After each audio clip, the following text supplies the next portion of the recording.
Well, to the United States now, and a U-turn by the Trump White House on immigration enforcement.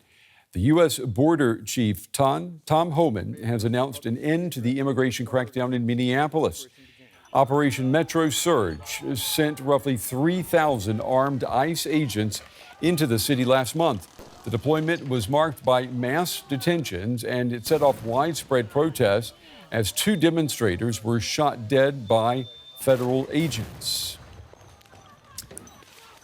All right, let's go now to Washington. Our correspondent there, Janelle Dumalaon, she is on the story for us. Janelle, this exit, it seems like it came very quickly, surprisingly fast. How and why? Yeah, so just to backtrack a bit, Brent, so Tom Homan was sent to Minnesota after the killings of Renee Good and Alex Preddy inspired this giant backlash, and also this view that this immigration enforcement surge in Minnesota was spiraling out of control. So his mission there was basically to regain control of the situation and talk to local officials. And because we know that local officials felt strongly about getting these 3,000 or so ICE agents to leave the state, we can only imagine that finding an off-ramp was a key part of that conversation. Now, Tom Homan touted the success of the Minnesota operation in his press conference earlier today. He referred to success that has been made arresting public safety threats, and that's what makes him able to announce the exit at this point. But it's also worth noting that a few days ago, he already announced a drawdown of some 700 agents. Residents and local officials have, however, said that the presence of agents seem pretty much still ubiquitous in the Twin Cities. As such, we do have to take a look at what is actually going to happen following this announcement and how quickly. You know, the border czar, Tom Homan, he said about 2 weeks ago when he arrived in Minnesota that ICE would pull back on one very important condition, that local and state authorities must cooperate with ICE. So has that been happening? Is that happening now?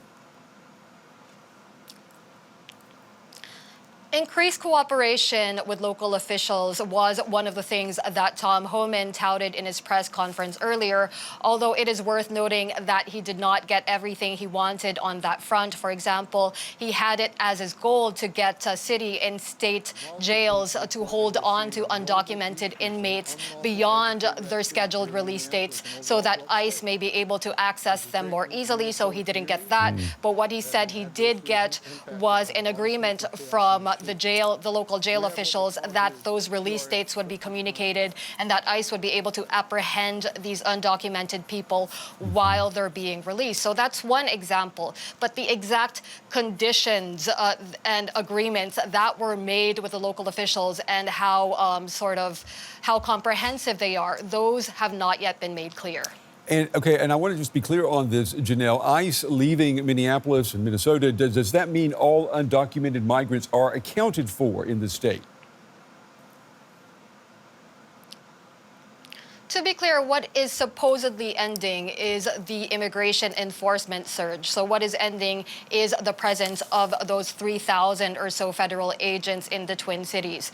Immigration enforcement had always been ongoing in Minnesota. Prior to the surge, there were 80 ICE officers stationed in the state. So what we're going to be seeing now is a return to something closer to those levels of immigration enforcement activity. Although Tom Homan did say last week that the White House wanted some investigators to stay on in Minnesota in order to investigate fraud. And he said that a small footprint of personnel would be kept there. So immigration enforcement activity in the Twin Cities very much expected to continue.